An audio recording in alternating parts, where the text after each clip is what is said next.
My name is Christina Hartlieb. I'm the site manager here at the Harriet Beecher Stowe House. The history of the Harriet Beecher Stowe House really begins in 1832 when Harriet and her family moved to Cincinnati. So the Beechers moved to Cincinnati, and Harriet spends time in the house. It becomes the family home. She spends time in the house. She doesn't live here for long periods of time, but she does throughout the 1830s live here for a number of months and so forth. But really, it's the people that she meets and the ideas that she formulates and the things that she learns while living here in Cincinnati and spending time in the family home that enable her to write Uncle Tom's Cabin, which is the great anti-slavery book of its day. And really living in Cincinnati and becoming an abolitionist, becoming a friend of the Underground Railroad, becoming a researcher of plantation life and what slave auctions were like. Those are the reasons why the Harriet Beecher Stowe House is an important testament to her ideas of social justice and her ability to be able to write this anti-slavery book. Today, we have a number of programming options that are going on. We are actually in the middle of starting a restoration process with the Ohio History Connection. And because of that, there are places in the building where the walls are torn apart or the floor or the ceiling are ripped out in places because they're looking to see what the building looked like in the structure of the original house. Because it's an 185-year-old house, it's changed over time. So they're looking at the original structure to see what it was like and how we want to restore it and what parts we want to emphasize with that. So that restoration process is one of our ongoing things that is happening right now.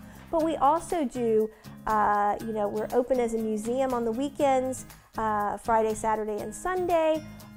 We're also adding Thursday hours this year. We also do a number of educational programming things.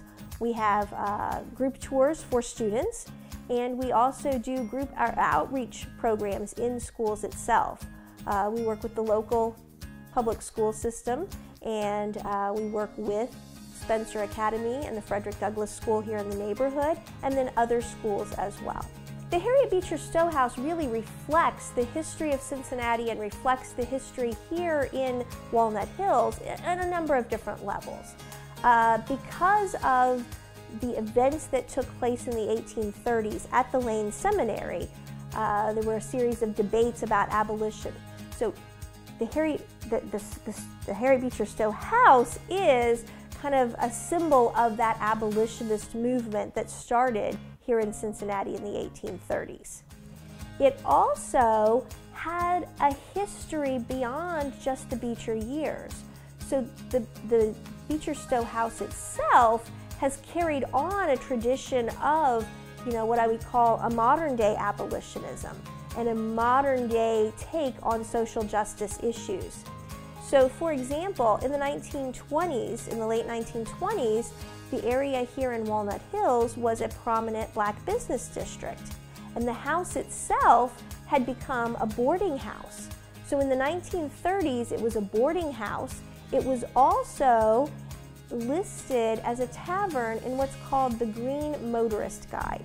So it is listed in that guidebook as a safe place for African Americans even years and years after the Beechers lived here. Carrying on that tradition, in the 1940s, there was a group of citizens, both white and African American, who came together who wanted to preserve this as a memorial to Harriet Beecher Stowe and as an African American cultural center. And so they raised the money, they got national attention, and they were able to purchase the house and create the museum that has evolved to today.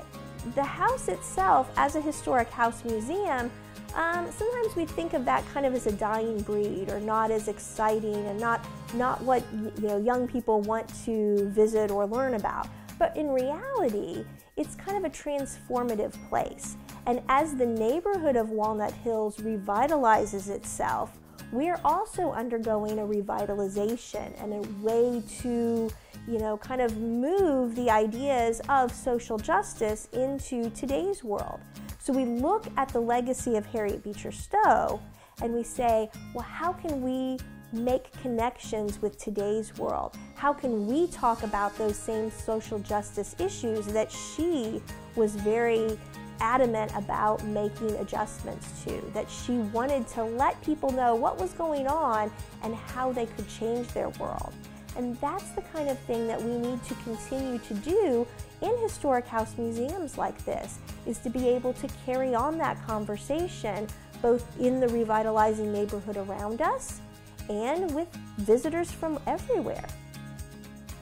So in order to schedule programming or find out more information about us, you can visit our website at stowehousecincy.org.